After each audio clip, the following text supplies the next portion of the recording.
The colony of New Haven was a place where dreams came true. It was humanity's first step into the stars, a shining example of what people could achieve when they worked together. Located near a pale blue star in a quiet corner of space, it had become home to over 3 million humans. They built cities with towering spires, farms that stretched across vast plains, and schools where children learned about the wonders of the universe. For decades, life on New Haven was peaceful. The settlers had left Earth behind long ago, but they carried with them hope, ambition, and a desire to create something better. Captain Alan Drake was one of the many who called New Haven home. He wasn't born there. He had arrived years earlier as part of the colony's defense force, but he loved the place like it was his own. Every morning he would wake up early, grab a cup of coffee, and watch the twin suns rise over the horizon. There was something magical about the way the light danced off the glass buildings and reflected onto the calm waters of the nearby lake. It reminded him why he had chosen this life, guarding a world full of promise. But all of that changed on a day that started just like any other. Drake was aboard the Eagle's Crest, a small reconnaissance ship assigned to patrol the edges of New Haven's defensive grid. The job was usually boring, scanning for asteroids, checking sensor readings, and making sure nothing unusual popped up. That morning, however, something unusual did pop up, and it wasn't an asteroid. At first, the alarms caught him off guard. Red lights flashed across the cockpit, and a sharp, insistent beeping filled the air. Drake frowned and leaned forward, his fingers flying over the controls. "What's going on?" he muttered under his breath. His screen showed dozens of unidentified objects emerging from hyperspace, a phenomenon no one had ever seen before. These weren't ships coming through normal routes. They appeared out of nowhere, materializing in the blink of an eye. Drake's heart sank as he realized what he was looking at. Ships, hundreds of them. Their designs were strange, angular, and menacing. They didn't look like anything human engineers had created. Whatever these things were, they weren't friendly. Before he could even process what was happening, the newcomers opened fire. Bright beams of energy lashed out, striking New Haven's orbital defenses.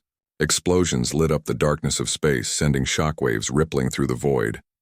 "Command, this is Drake. We're under attack," he shouted into his communicator. Static greeted him. The enemy jammed communications almost instantly, cutting off any chance of warning the colony below. Panic began to creep into Drake's mind, but he forced himself to focus. If he could get back to the surface, maybe he could help organize a counterattack, or at least evacuate some civilians. As he tried to maneuver the Eagle's Crest away from the chaos, more ships appeared. Dozens turned into hundreds, then thousands. The sheer size of the fleet was overwhelming. Drake had never seen so many ships in one place. Even Earth's combined military forces couldn't match this kind of firepower. Whoever these attackers were, they had come prepared. Back on the surface, the people of New Haven had no idea what was about to hit them. Children played in parks, farmers tended to their crops, and workers went about their daily routines. Then, without warning, the sky turned bright. Streaks of light rained down from above, slamming into the ground with devastating force. Buildings collapsed, fires erupted, and screams echoed through the streets. The attackers showed no mercy. They targeted everything: cities, power plants, communication hubs. Nothing was spared. Drake watched in horror as the destruction unfolded below. He wanted to do something, anything, to stop it. But he was just one man in a tiny ship surrounded by an unstoppable force. All he could do was survive. Using every trick he knew, he dodged incoming fire and weaved between the larger vessels. His hands trembled on the controls, sweat dripping down his face. Finally, after what felt like hours, he managed to slip past the enemy blockade and escape into deep space. Once he was far enough away, Drake activated his long-range transmitter. This time the signal got through. On the other end, a voice crackled to life. "This is Command. Identify yourself." "It's Drake," he said, his voice shaking. "New Haven. It's gone. The colony. It's been destroyed." There was silence on the other end. For a moment, Drake thought the connection had failed again. Then finally, the voice spoke. "Repeat your last transmission," I said. New Haven is gone, Drake repeated, his tone heavy with grief. The attackers, they came out of nowhere, thousands of ships, advanced tech, we didn't stand a chance. The person on the other end took a deep breath. Understood. Transmit your coordinates. Help is on the way. Help. The word sounded hollow to Drake. What kind of help could possibly fix this? 3 million lives gone in the blink of an eye. Families wiped out. Dreams shattered. As he waited for rescue, Drake stared out at the blackness of space, his mind racing. Who were these attackers? Why had they done this? And most importantly, how could humanity fight back against such overwhelming odds? When Drake returned to human-controlled space, his report sent shockwaves throughout the galaxy. News of the massacre spread quickly, reaching every corner of civilization. People gathered in public squares, watching holographic broadcasts of experts analyzing the situation. Some cried openly, others clenched their fists in anger.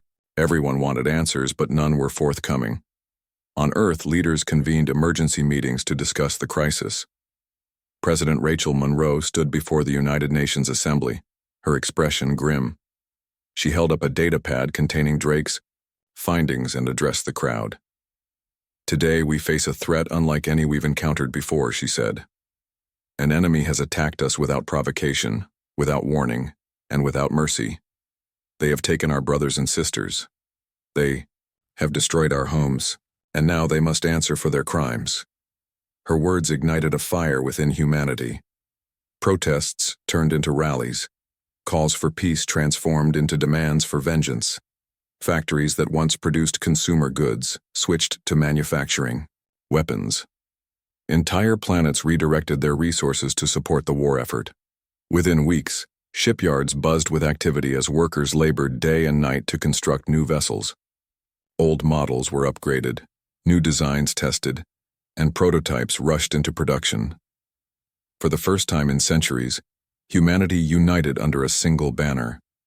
No longer divided by borders or ideologies, they became one.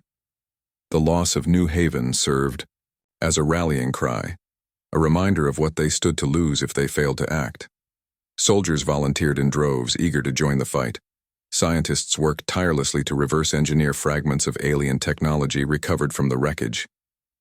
Even ordinary citizens pitched in, donating supplies, offering shelter to refugees, and supporting the families of those lost. Among the volunteers was Lieutenant Ben Carter, a young pilot fresh out of training. He had grown up hearing stories of humanity's expansion into the stars, tales of bravery and exploration that inspired him to follow in the footsteps of the heroes who came before him.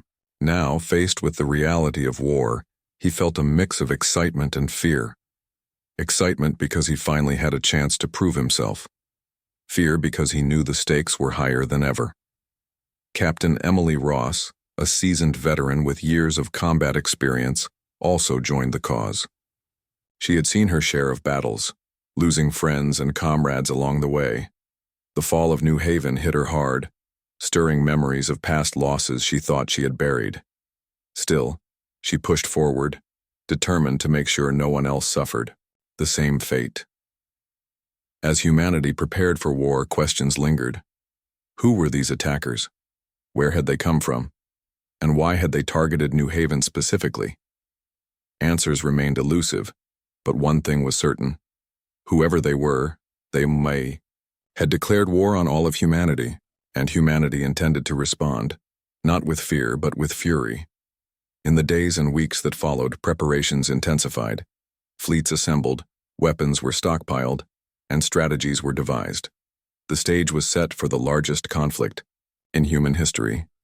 Revenge burned in the hearts of millions, fueling their resolve. They would find the ones responsible for the destruction of New Haven. And when they did, they would show them the true meaning of retribution. For Captain Alan Drake, the pain of losing his home still weighed heavily on his shoulders. But as he looked around at the mobilization efforts, he felt a glimmer of hope. Humanity may have been caught off guard, but it was not defeated. Not yet. With grit, determination, and unity, they would rise again. And this time, they would strike back. The fall of New Haven was a wound that cut deep into the heart of humanity. It wasn't just the loss of lives or the destruction of a colony. It was the realization that they were not alone in the universe, and that others out there viewed them as weak, insignificant, and expendable. The attack had shattered the illusion of safety that humanity had clung to since leaving Earth centuries ago. Now, fear and anger spread like wildfire, but so did resolve. People refused to let this tragedy go unanswered. President Rachel Monroe stood at the center of it all. She was a leader known for her calm demeanor and sharp mind, but even she couldn't hide the storm brewing inside her. Behind closed doors, she spent hours pacing her office, staring at maps of the galaxy and listening to reports from military advisors. Her hands trembled slightly as she held the datapad containing Captain Alan Drake's account of the massacre. Every word on that pad weighed heavily on her shoulders. She knew what needed to be done, but the scale of the task ahead felt almost impossible. Monroe called an emergency session of the United Nations Assembly. Leaders from across human-controlled space gathered in a grand hall, their faces etched with grief and determination. The room buzzed with quiet murmurs until Monroe stepped onto the podium. Silence fell instantly. All eyes turned to her as she began to speak.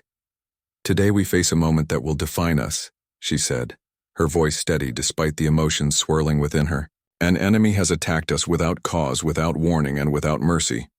They have taken our brothers and sisters. They have destroyed our homes. But let me make one thing clear. They have made a grave mistake." Her words echoed through the chamber, each syllable landing like a hammer blow. She paused, letting the gravity of the situation sink in before continuing. "We are humanity. We do not cower. We do not surrender. And when provoked, we strike back with everything we have." The crowd erupted into applause, some standing to cheer while others clenched their fists in silent agreement. Monroe raised a hand signaling for quiet. When the room settled again, she delivered her next statement with unwavering resolve. "From this day forward, every resource, every ship, every soldier, and every scientist will be dedicated to one purpose: retribution. We will find these attackers. We will learn who they are, and we will ensure they never harm another human being again." Her speech galvanized the assembly. Debates that might have dragged on for weeks were resolved in days. Funding was redirected, laws rewritten, and priorities shifted. Factories once used to produce food, medicine, and consumer goods now churned out weapons, ships, and ammunition. Entire planets mobilized their populations, turning civilians into workers, engineers, and soldiers overnight. The effort was unprecedented, a testament to humanity's ability to unite in the face of adversity. At the forefront of the preparations was Commander Laura Hayes, a decorated officer chosen to lead the counteroffensive. Tall and imposing, with piercing blue eyes and a no-nonsense attitude, Hayes inspired both respect and fear in equal measure. She had spent decades serving in humanity's military, earning a reputation for her tactical brilliance and unyielding determination. Now, she found herself tasked with leading what would become the largest fleet ever assembled, a responsibility that weighed heavily on her. Hayes worked tirelessly, coordinating logistics, reviewing battle plans, and inspecting newly constructed warships. Her days stretched long into the night, fueled by cups of coffee and sheer willpower. Despite her exhaustion, she pushed herself harder than ever. The memory of New Haven haunted her, driving her to ensure that nothing like it happened again. One evening, as she walked through the bustling command center, she overheard snippets of conversations between her crew. Some talked about loved ones, lost on New Haven. Others speculated about the nature of the enemy. One young officer muttered under his breath, "What if we can't beat them?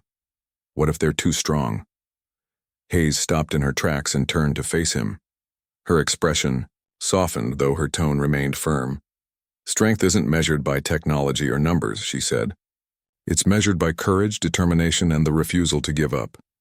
If you doubt us, then doubt yourself less. Because if we don't fight, who will?" The officer nodded, his cheeks flushing with embarrassment and newfound resolve. "Hayes, gave him a curt nod before moving on, her words lingering in the air like a challenge. Meanwhile, scientists worked around the clock to analyze fragments of debris recovered from the wreckage near New Haven. The pieces were small, shards of metal, bits of circuitry, but they told a story. Advanced alloys, energy signatures unlike anything humans had seen, and traces of alien organic material hinted at an enemy far more sophisticated than anticipated. Dr. Daniel Foster, a brilliant astrophysicist assigned to the project, pored over the data with obsessive focus. "This changes everything," Foster muttered to himself as he studied a holographic model of one of the fragments. His assistant, a young woman named Lisa Chen, glanced up from her own workstation. "What do you mean?" she asked, curiosity in her voice. Foster gestured toward the model. "Look at this. Their technology is centuries ahead of ours. If we'd encountered them under different circumstances, we might have begged for peace. But now—" He trailed off, shaking his head. "Now, we have no choice but to adapt. Fast." Adaptation became the rallying cry for humanity's scientific community.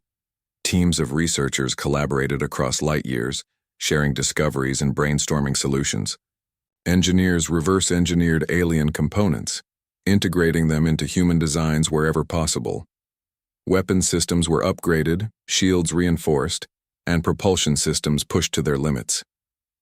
For the first time in history, humanity raced, not just to explore the stars, but to survive among them. As the fleet grew, so did the ranks of those willing to fight. Soldiers like Lieutenant Ben Carter eagerly signed up, driven by a mix of duty and personal loss. Carter had grown up idolizing heroes from humanity's past, dreaming of adventures among the stars. Now, faced with the reality of war, he felt a strange blend of excitement and dread. Training sessions were grueling, pushing him to his physical and mental limits, but he embraced the challenge. Each drill, each simulation brought him closer to proving himself worthy of the uniform he wore. Captain Emily Ross, a veteran of countless battles, joined the effort with a sense of grim purpose. Like many others, she carried scars from previous conflicts, both visible and invisible. The fall of New Haven reopened old wounds, reminding her of friends and comrades lost in the line of duty. Still, she refused to let bitterness consume her. Instead, she channeled her pain into preparation, mentoring younger pilots and refining strategies for the coming fight. The magnitude of humanity's response was staggering. Ships poured out of shipyards at an astonishing rate, each one bristling with weapons and armor. From nimble fighters to massive dreadnoughts, the fleet represented the pinnacle of human ingenuity and determination. By the time the final vessel rolled off the assembly line, the number stood at 700,000, a figure so large it seemed almost surreal. Yet, despite the impressive display of strength, doubts lingered in the minds of some. How could humanity hope to defeat an enemy capable of wiping out an entire colony in mere hours? What if the attackers returned before the fleet was ready? These questions kept leaders awake at night, but they also spurred them to act faster, smarter, and harder. In the end, it wasn't just about winning a war. It was about sending a message to the attackers, to the rest of the galaxy, and to themselves. Humanity may have been caught off guard, but it was not defeated. Not yet. With unity, innovation, and sheer willpower, they would rise to meet the challenge head-on. And so, as the last details were finalized and the fleet prepared to launch, a sense of anticipation filled the air. The journey ahead would be perilous, fraught with uncertainty and danger. But one thing was certain: humanity was ready to fight, ready to avenge the fallen, ready to reclaim its place among the stars. For Captain Alan Drake, watching the fleet assemble from a distance stirred conflicting emotions. Pride swelled in his chest as he saw the sheer scale of humanity's response. Yet, beneath the surface, guilt gnawed at him. He had escaped New Haven alive while millions perished.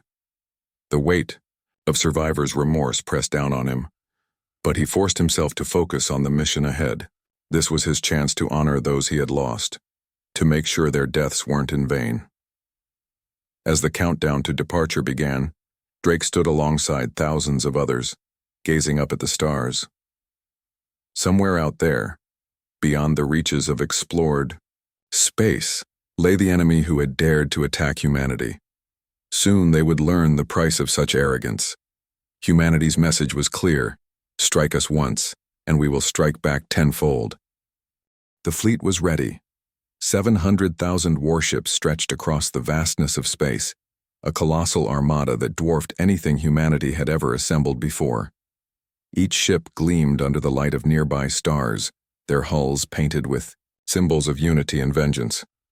Fighters zipped between larger vessels, performing final checks and drills. The hum of engines filled the silence of space, a constant reminder of the power and determination behind this mission. Commander Laura Hayes stood on the bridge of her flagship, the Invincible Dawn, surveying the endless sea of ships spread out before her. It was a sight that filled her with both pride and unease. Pride because humanity had achieved something extraordinary in such a short time. Unease because she knew the odds were still stacked against them. The attackers who destroyed New Haven were advanced, ruthless, and seemingly unstoppable. But Hayes pushed those thoughts aside.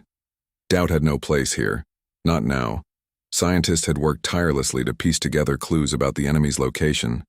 Using data collected from Captain Alan Drake's escape pod and fragments of alien technology recovered from the wreckage near New Haven, they pinpointed a region deep in uncharted space. This area, nicknamed the Abyss, was infamous among explorers. It was a chaotic expanse filled with swirling nebulae, unstable wormholes, and pockets of distorted gravity. Many ships that ventured into the Abyss never returned. Hayes didn't like the idea of leading her fleet into such dangerous territory, but she had no choice. If the enemy was hiding there, then that's where humanity needed to go. She gave the order to move out, and the fleet began its journey toward the edge of known space. As the ships entered the Abyss, strange phenomena started to occur almost immediately. Navigation systems malfunctioned, throwing off course corrections and forcing pilots to rely on manual controls. Communication signals became garbled, making it difficult for commanders to coordinate movements. Some crew members reported seeing flashes of light or hearing faint whispers even though sensors detected nothing unusual. A few ships simply vanished without explanation, swallowed whole by the mysterious forces at play. Lieutenant Ben Carter felt the tension growing as his squadron navigated deeper into the Abyss. He sat in the cockpit of his fighter, gripping the controls tightly as he tried to keep his vessel steady amidst unpredictable gravitational shifts. His heart raced every time the ship lurched unexpectedly, and sweat dripped down his forehead despite the cool air inside the cabin. Around him, other pilots exchanged nervous chatter over the comms. "This place gives me the creeps," one of them muttered. "Stay focused," Carter replied sharply. "We can't afford mistakes." He glanced at the readings on his dashboard, trying to make sense of the erratic numbers flashing across the screen. Something wasn't right. The instruments showed conflicting data, one moment indicating clear skies ahead, the next warning of massive obstacles blocking their path. Carter frowned and adjusted his trajectory slightly, trusting his instincts more than the unreliable equipment. Back on the Invincible Dawn, Commander Hayes monitored the situation closely. Reports poured in from across the fleet, detailing equipment failures, crew illnesses, and disappearances. Some captains suggested turning back, arguing that pushing further into the Abyss might doom the entire mission. But Hayes refused to listen. They had come too far to give up now. "We'll adapt," she said firmly during a meeting with her senior officers.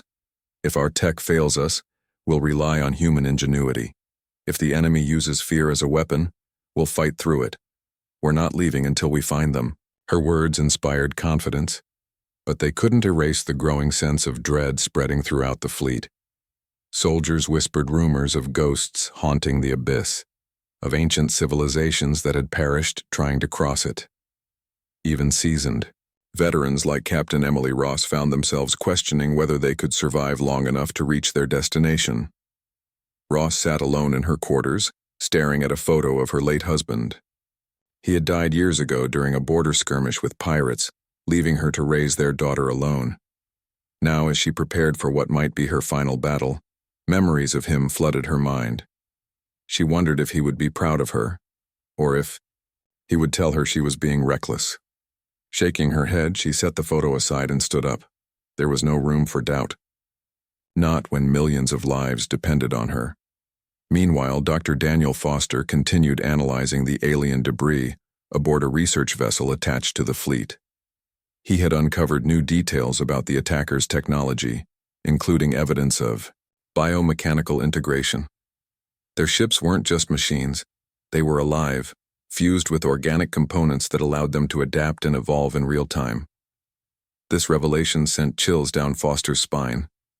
How could humanity hope to defeat an enemy capable of such innovation? Foster shared his findings with Hayes, who listened intently. Her expression darkened as he explained the implications. They're not just superior technologically, Foster concluded. They think differently. They operate on levels we can't even comprehend. Hayes nodded slowly.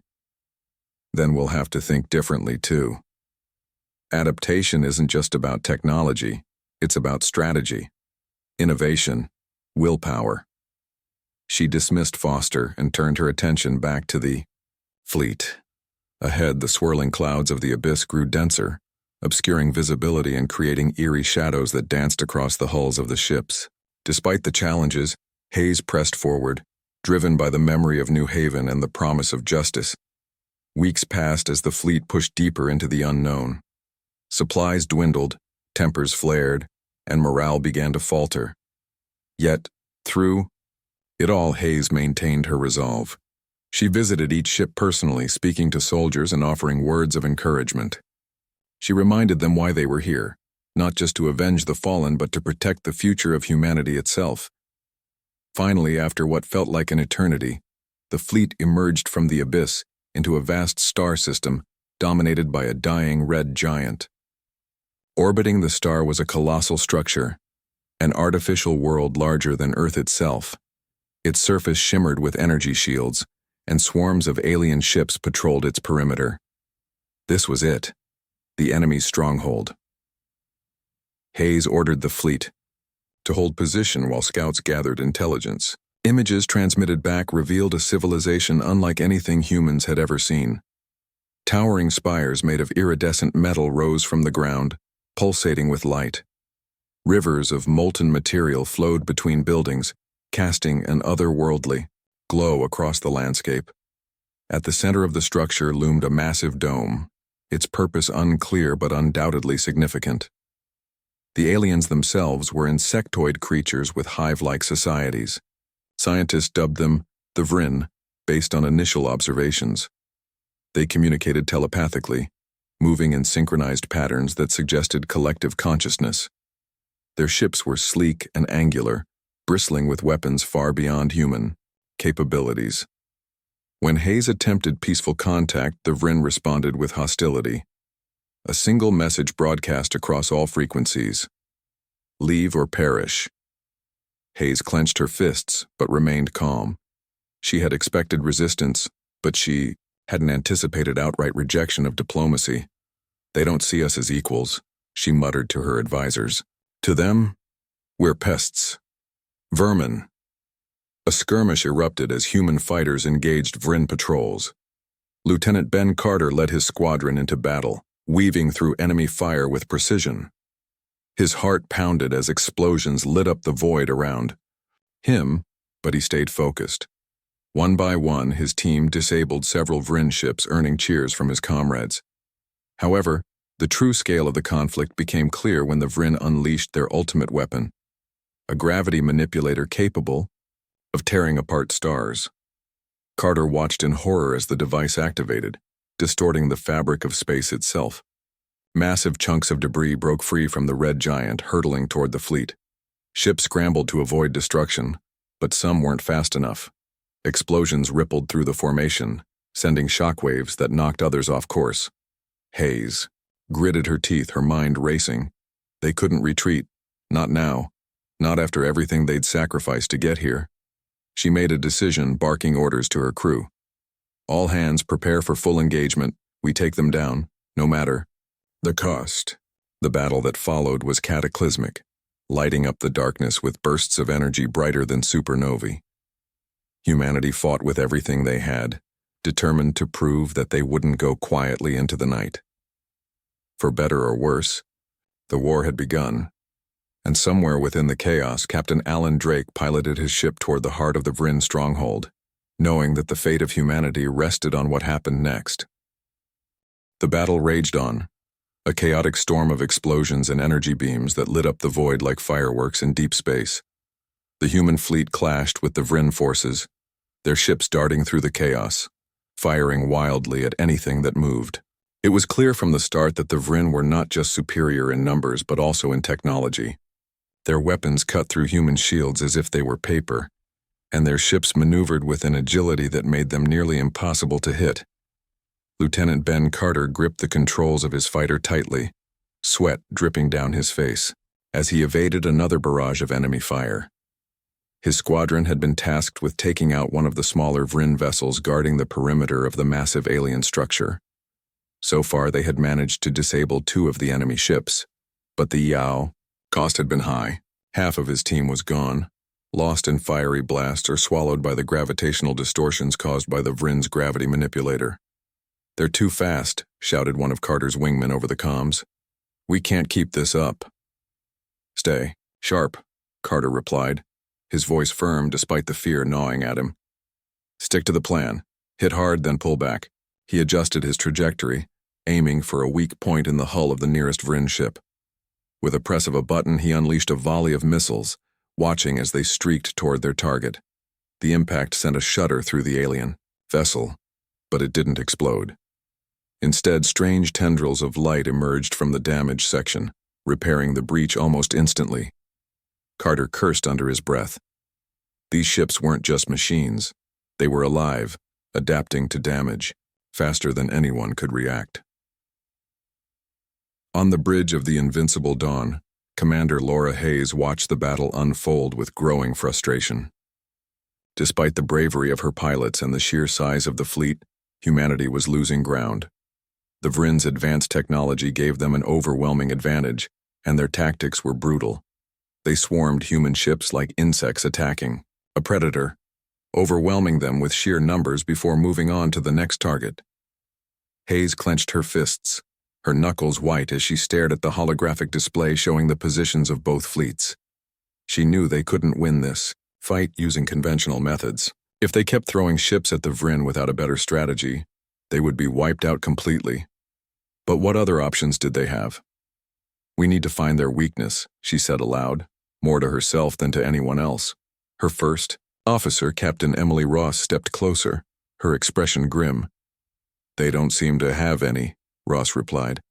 "Their ships repair themselves, their weapons are devastating, and their coordination is flawless. We're outmatched." Hayes shook her head. "There has to be something. Every system has vulnerabilities.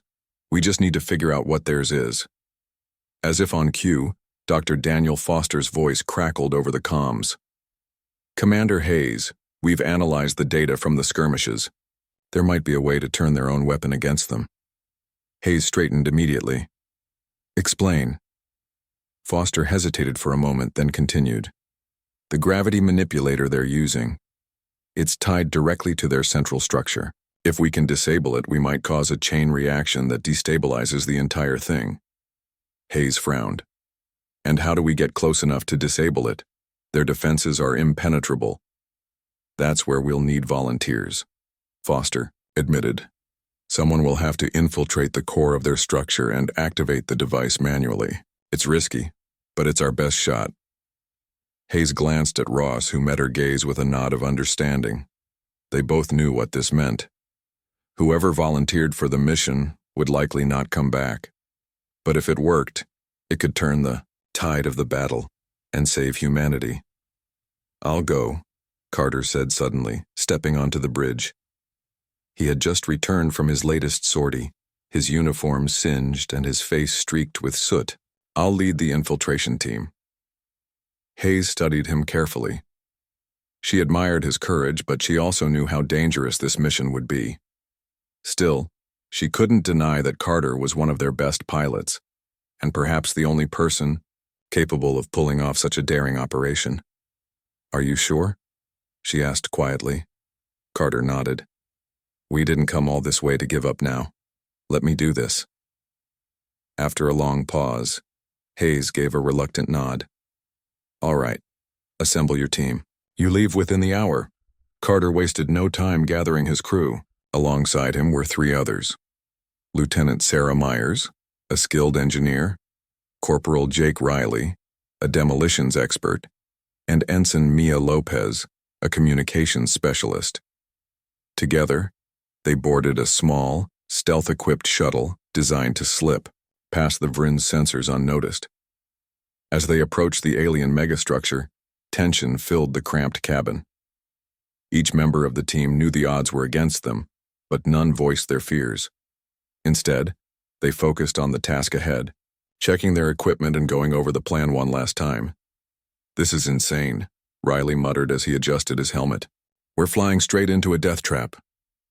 "It's not about survival," Carter replied, his tone steady. "It's about making sure everyone else gets a chance to live. That's why we're here." The shuttle entered the shadow of the massive structure, its engines silent as it drifted closer to the surface.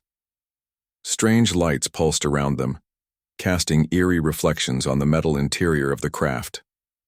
Myers monitored the sensors closely, guiding them toward a weak point in the energy shield. "There," she said, pointing to a flickering section of the barrier. "That's our entry point." Carter took a deep breath and activated the thrusters, steering the shuttle toward the gap. For a brief moment, everything went black as they passed through the shield. Then they emerged inside the structure, surrounded by towering spires and glowing rivers of molten material. "Stay alert," Carter warned as he set the shuttle down on a narrow platform. "We don't know what's waiting for us."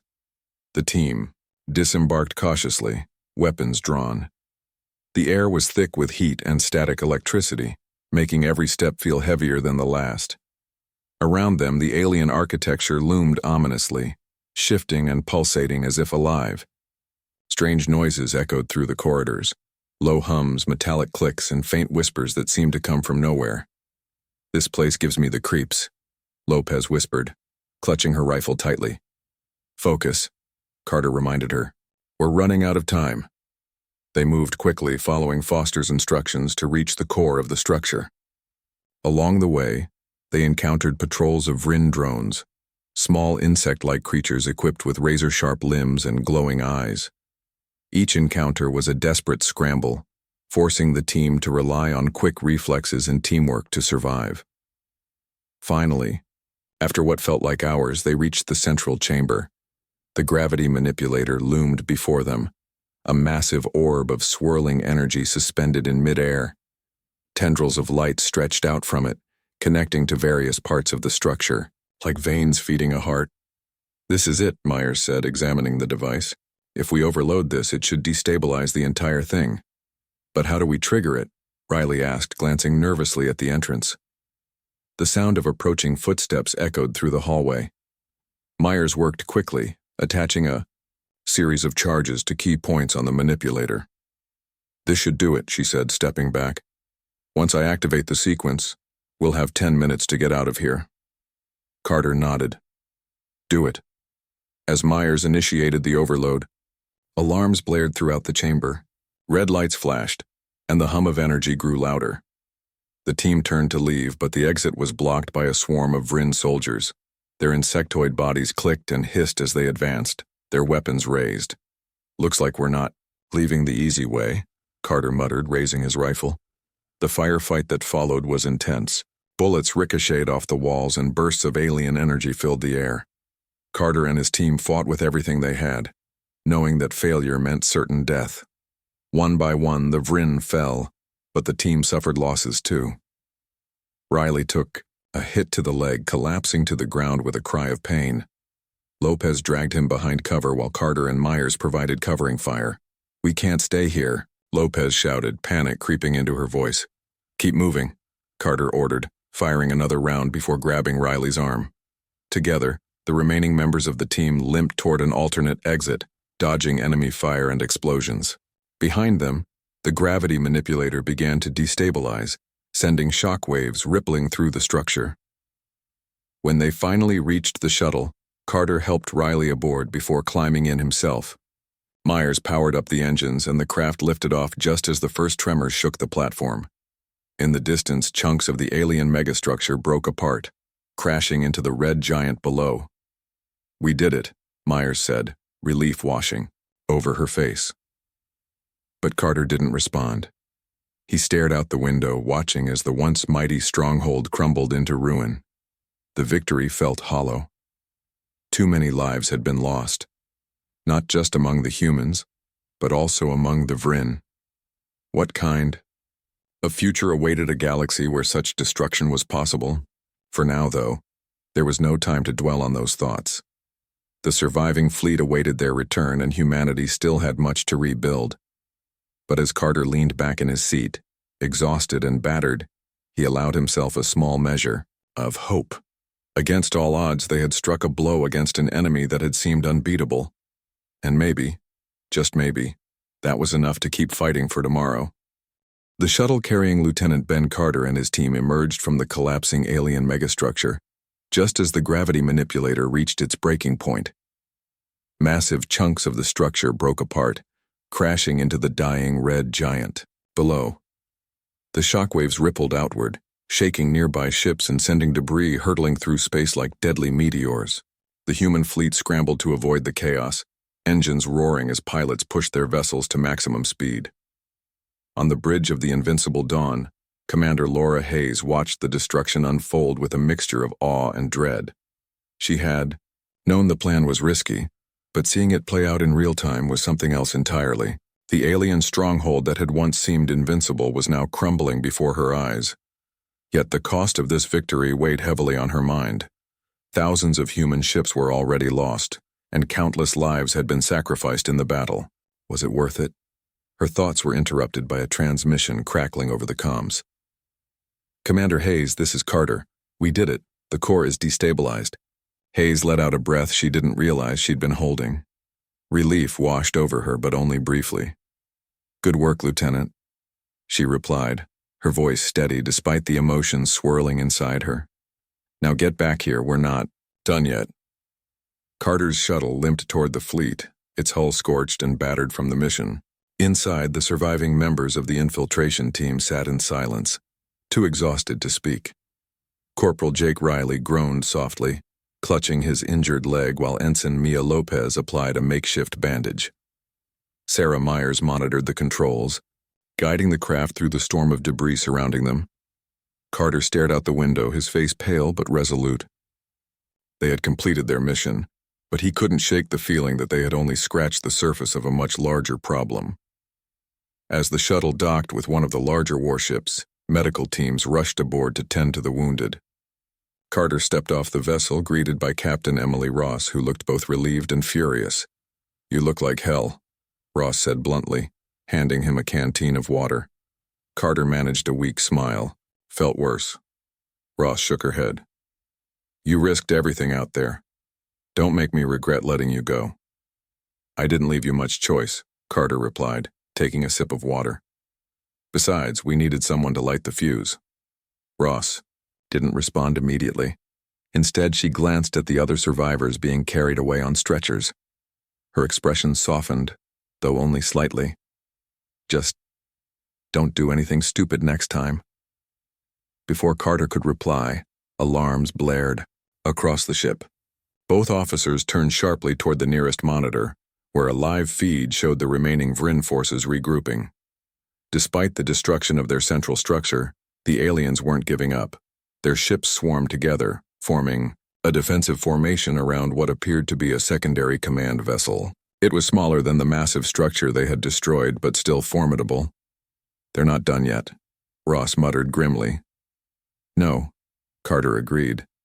"But neither are we."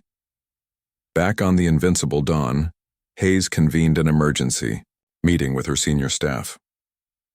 The mood was tense. Everyone knew the battle wasn't over. While the destruction of the gravity manipulator had dealt a significant blow to the Vryn, their enemy remained dangerous. If humanity wanted to secure a true victory, they would need to finish the job, and fast.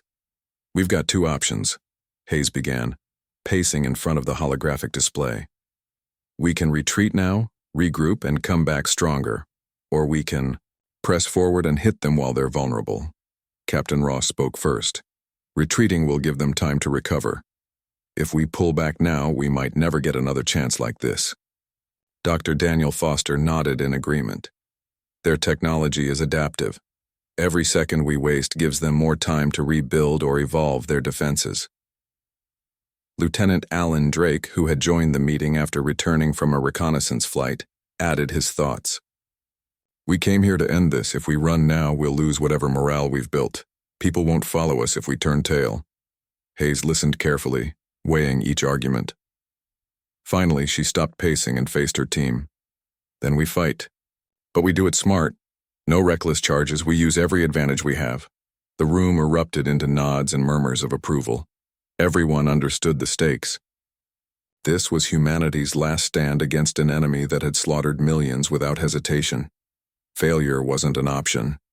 The renewed assault began with precision strikes aimed at weakening the Vrin's remaining forces. Human fighters darted between enemy ships, targeting weak points identified by scientists analyzing data from the earlier skirmishes. Larger vessels provided covering fire, unleashing barrages of missiles and energy beams that tore through the alien fleet. For the first time since entering the system, humanity gained the upper hand. Lieutenant Carter returned to the cockpit of his fighter, determined to see the battle through. His body ached from the previous mission, but adrenaline kept him sharp. He led his squadron into the fray, weaving through explosions and enemy fire with practiced skill. Each successful strike boosted his confidence and reminded him why they were fighting. Nearby, Captain Ross coordinated a diversionary attack designed to draw attention away from Carter's group. Her ship, the Vanguard E, unleashed a devastating salvo of plasma torpedoes, forcing the Vrin to redirect their focus. The move worked, buying Carter and his team precious time to maneuver into position. Meanwhile, Hayes orchestrated the overall strategy from the Invincible Dawn. She communicated directly with captains across the fleet, ensuring everyone stayed on the same page. Her calm demeanor masked the storm of emotions raging inside her. Every decision she made could mean life or death for thousands of soldiers. But she refused to let doubt cloud her judgment. Humanity's survival depended on her leadership. As the battle raged on, the Vrin fought back with ferocity. Their ships adapted to human tactics, countering attacks with surprising speed. Strange energy fields surrounded their vessels, deflecting projectiles and absorbing damage. Pilots reported seeing glowing tendrils extend from the alien ships, latching onto human vessels and draining their power. It was as if the Vrun were feeding off their enemies, growing stronger with every passing moment. Despite these challenges, humanity held firm. Soldiers fought with everything they had, driven by the memory of New Haven and the promise of justice. Ships collided in fiery explosions, fighters spiraled out of control, and entire squadrons disappeared in bursts of light. Yet, the human fleet pressed forward, inching closer to the Vrin's command vessel. Finally, after hours of relentless combat, the tide began to turn. The combined efforts of Carter's squadron, Ross's diversionary attack, and Hayes' strategic coordination weakened the Vrin's defenses enough for a final push. The Invincible Dawn led the charge, its massive cannons firing a continuous barrage of energy beams that shattered the shields protecting the enemy flagship. Target acquired, Hayes announced over the comms. All units, concentrate fire. On the command vessel. Take it down. The order sparked a frenzy of activity. Every available ship redirected its weapons toward the Vrin's last stronghold. Explosions rocked the alien vessel, sending shards of metal and molten material flying into space. Its sleek surface cracked and buckled under the relentless assault. For a brief moment it seemed as though the Vrin might rally, launching a desperate counterattack. But then, with a deafening roar, the command vessel exploded, engulfing nearby ships in a blinding flash of light. When the dust settled, the battlefield fell silent. The remaining Vrin ships faltered, their movements sluggish and uncoordinated. Without their central command, they were leaderless and vulnerable. Hayes seized the opportunity, ordering her fleet to mop up the remnants of the enemy force. Within minutes, the last of the Vryn vessels were destroyed, leaving behind only drifting wreckage and scattered debris. As the reality of their victory sank in, cheers erupted across the fleet. Soldiers hugged one another, tears streaming down their faces. After months of preparation, sacrifice, and loss, humanity had finally achieved retribution. The Vryn threat was gone, for now. On the bridge of the invincible dawn, Hayes allowed herself a rare smile. She leaned against the railing, watching the monitors displaying the aftermath of the battle. Around her, officers celebrated quietly, their exhaustion evident but overshadowed by relief. "It's over," Ross said, standing beside her. "We did it." Hayes nodded slowly. "For now. But this isn't the end. It's just the beginning." Ross frowned. "What do you mean?" Hayes sighed, her gaze fixed on the stars outside the viewport. "This galaxy is bigger than we thought. There may be others like the Vryn out there, others who see us as weak or insignificant.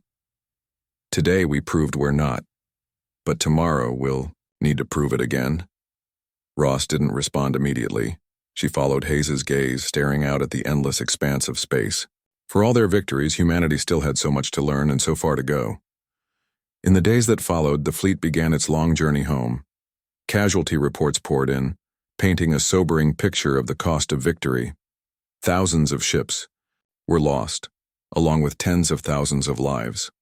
Entire families would never see their loved ones again. Yet amidst the grief, there was hope. Humanity had faced an unimaginable threat and emerged victorious. They had shown the universe that they could, The journey back to human-controlled space was long and somber. The fleet traveled in silence, its ships battered and scarred from the battle. Many vessels limped along, their engines sputtering and their hulls riddled with damage. The once mighty armada that had set out to avenge New Haven now resembled a ghostly procession, a reminder of the cost of victory. Despite the triumph over the Vryn, no one celebrated. The weight of what had been lost hung heavy in the air. Commander Laura Hayes stood on the bridge of the invincible dawn, staring out at the endless expanse of stars. Her mind replayed the events of the past weeks, the chaos of the abyss, the bravery of her soldiers, the destruction of the Vryn stronghold. Each memory brought both pride and sorrow.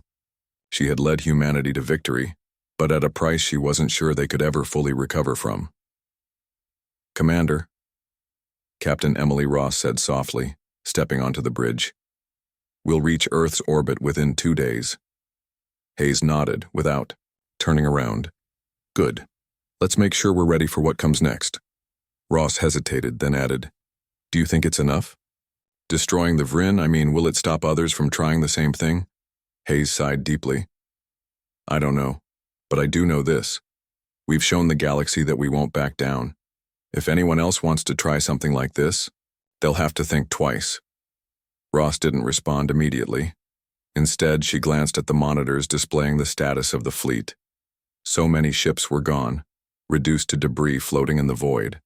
Thousands of lives had been lost, and countless families would never be whole again. Still, there was something comforting about knowing that humanity had fought back and won. On Earth, President Rachel Monroe prepared for the fleet's return. News of the victory had spread quickly, sparking celebrations across the globe.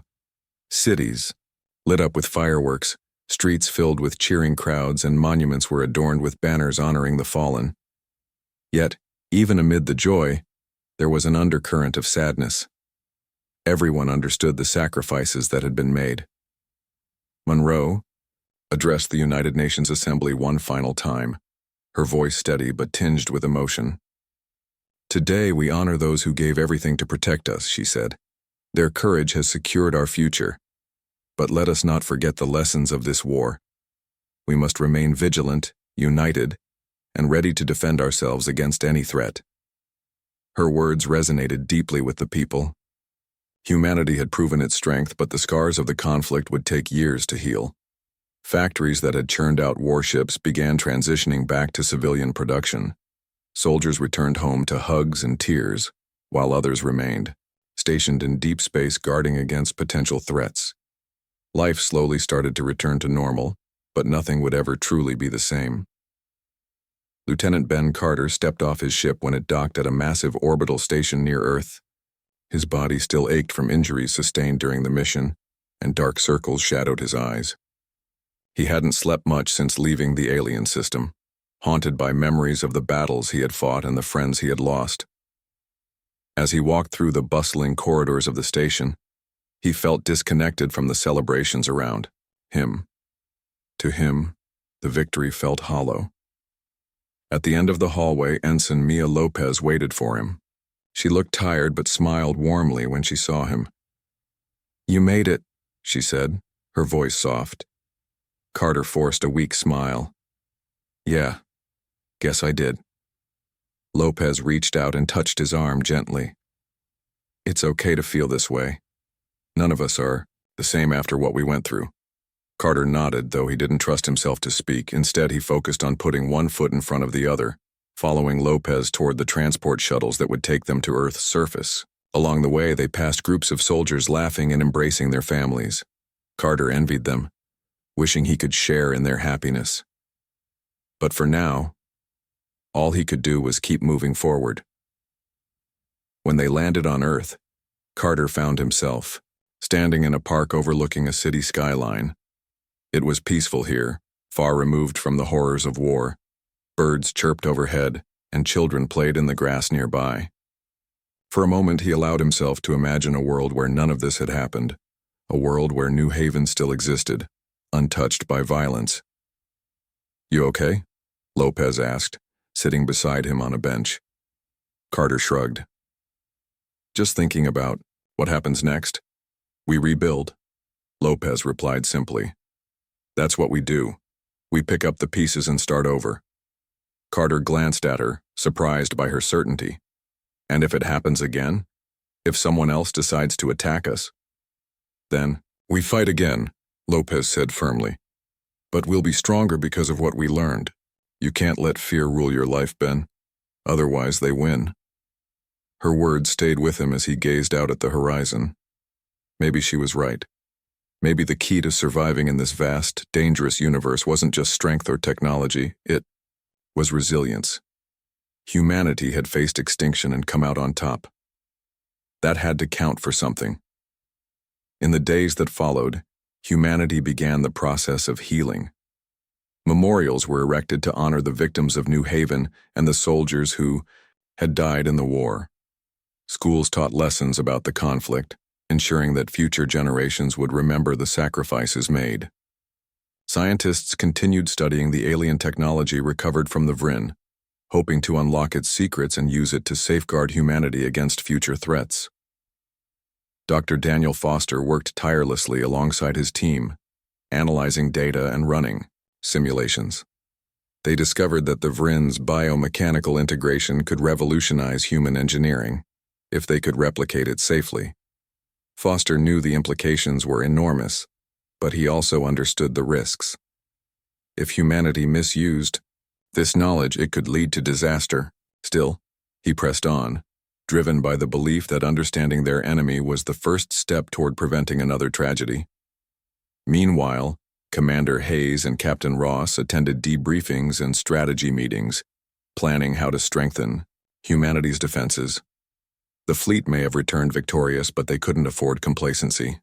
Space was vast and unpredictable, and there was no telling what other dangers lurked beyond the stars. "We need to expand our borders," Hayes argued during one meeting. "Push deeper into uncharted territory, establish new colonies, and fortify existing ones. If we stay confined to a small part of the galaxy, we're vulnerable." Ross agreed, but cautioned against spreading resources too thin. "We can't repeat the mistakes that left New Haven unprotected. Every colony needs proper defenses, not just token forces." The discussions continued late into the night, shaping the course of humanity's future. Decisions were made, plans drawn up, and resources allocated. Slowly but surely, humanity began preparing for whatever challenges lay ahead. Months later, Lieutenant Alan Drake stood on the deck of a newly commissioned ship, watching as workers put the finishing touches on its sleek hull. This vessel, named The New Horizon, symbolized hope, a promise that humanity would continue exploring, growing, and thriving despite the dangers of the universe. Drake thought back to the day he had escaped New Haven, carrying the news of its destruction. At the time, he had felt like a failure, a survivor burdened by guilt. Now, as he looked at the gleaming ship before him, he felt a sense of purpose. Humanity had endured unimaginable loss, but it had also proven its resilience. And as long as people like him kept pushing forward, there was always a chance for a better tomorrow. As the sun dipped below the horizon, casting golden light across the launch pad, Drake climbed aboard the New Horizon. Its engines roared to life, a sound that echoed with determination and hope.